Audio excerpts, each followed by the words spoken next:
procedimientos prescindibles por rutina. Cuando se nos separa de nuestras bebés, no podemos verlas durante horas o nos dificultan amamantarlas.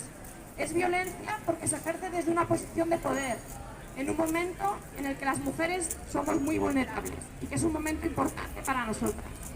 Todo ello es violencia obstétrica, una forma de violencia machista normalizada en el sistema sanitario, de la cual la Sociedad Española de Ginecología y Obstetricia niega su existencia y determina que el anteproyecto de ley para la reforma de la ley del aborto, que está aprobado este año, finalmente no ha incluido.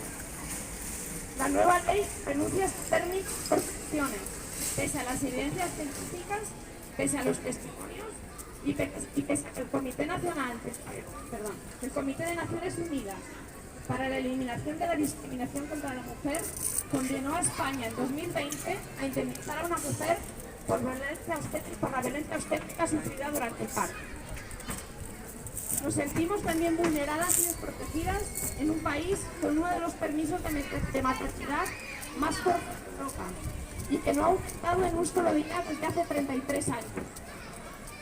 Puede darse la paradoja de que hoy aquí, algunas de las que estáis, vuestras madres disfrutaran del mismo permiso de maternidad que vosotros.